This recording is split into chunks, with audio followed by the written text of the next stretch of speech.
नमस्कार दोस्तों। क्या जुल्मतों के दौर में भी गीत गाए जाएंगे? हाँ, जुल्मतों के दौर के ही गीत गाए जाएंगे।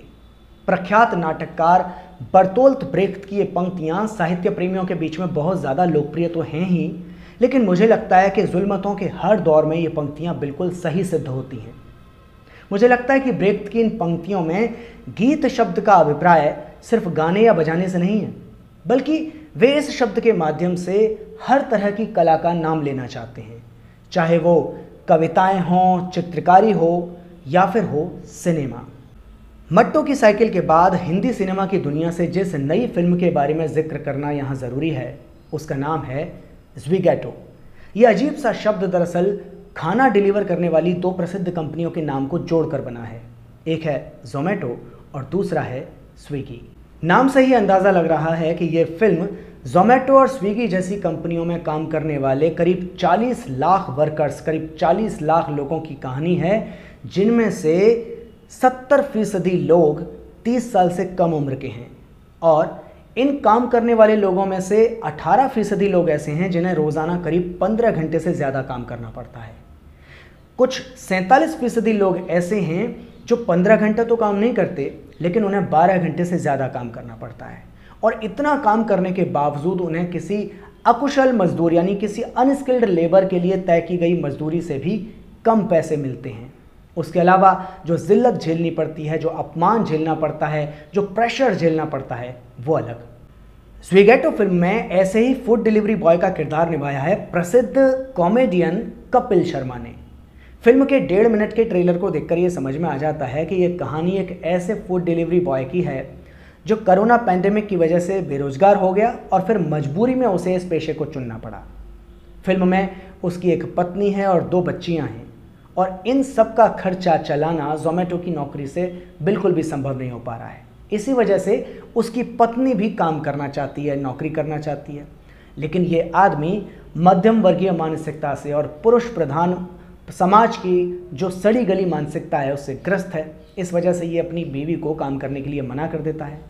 उसके बाद इन पति पत्नी के बीच के जो अंतर विरोध हैं वो किस हद तक बढ़ते हैं या उनमें कोई कमी आती है, ये सब ट्रेलर को देखकर समझ में नहीं आता है। लेकिन ट्रेलर देखकर ये ज़रूर समझ में आ जाता है कि इस तरह के फूड डिलीवरी करने वाले जो नौजवान हैं वो कंपनियों के भारी प्रेशर के बीच में और आर्थिक अभावों के बीच में किस तरह की घुटन महसूस करते हैं। तो फिर इस फिल्म का हीरो जो है वो अपने बूते पर या अपने कोवर्कर्स के साथ में मिलकर इस घुटन से निजात पाने के लिए कोई कदम आगे बढ़ाता है या नहीं बढ़ाता है, ये तो फिल्म देखने के बाद ही पता चलेगा। कहते हैं कि फिल्में समाज का आईना होती हैं। ये भी कहते हैं कि समाज की ठोस परिस्थितियाँ फिल्मकारों को समाज का हाल बयां करने के लिए प्रेरित करती हैं।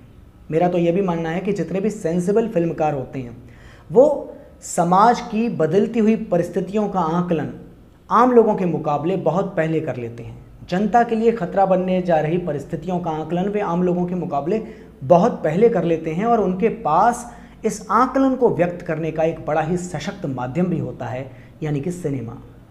इन सेंसिबल फिल्मकारों में से कुछ जिम्मेदार फिल्मकार जनता की आंखें खोलने के लिए, दर्शकों की आंखें खोलने के लिए समाज की परिस्थितियों को, समाज के यथार्थ को अपनी फिल्मों के माध्यम से हम सबके सामने रखते हैं।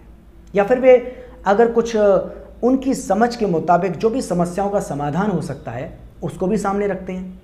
फिर ये हम दर्शकों की जिम्मेदारी होती है कि हम इन फिल्मकारों के इशारों को समझते हुए देश दुनिया को बदलने के लिए, उसे बेहतर बनाने के लिए कोई कोशिश करते हैं या नहीं करते हैं, कोई कदम आगे बढ़ाते हैं या नहीं बढ़ाते हैं।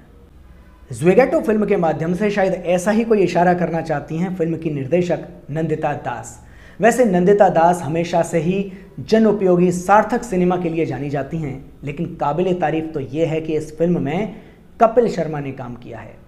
बड़े बड़े आलीशान सेट्स पर बड़े बड़े सेलिब्रिटीज़ के साथ में बैठने वाले कपिल शर्मा जब इस फिल्म में एक डायलॉग देते हैं कि वो मजदूर है इसलिए मजबूर है या फिर मजबूर है इसलिए मजदूर है, तो उनका ये डायलॉग बहुत अपीलिंग लगता है। इस सप्ताह मीडिया में एक तरफ तो गौतम अडानी के दुनिया के दूसरे सबसे रईस आदमी बनने की खबरें हैं, और दूसरी तरफ ग्लोबल इकोनॉमिक क्राइसिस यानी विश्वव्यापी आर्थिक मंदी की कहानियां हैं।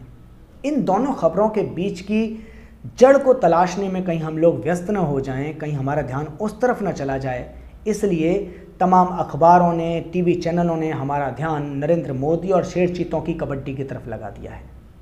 लेकिन ठीक इसी सप्ताह में पहले मट्टो की साइकिल और फिर ज़्विगैटो के तौर पर दो बेहतरीन फिल्में लेकर दो फिल्मकार जब आते हैं और हमारा ध्यान सर्वहारा और लोअर मिडिल क्लास के संघर्षों की तरफ ले जाते हैं, तो निश्चित तौर पर वे कुछ इशारा कर रहे हैं। क्या आप लोग उनके इशारे को पकड़ पा रहे हैं?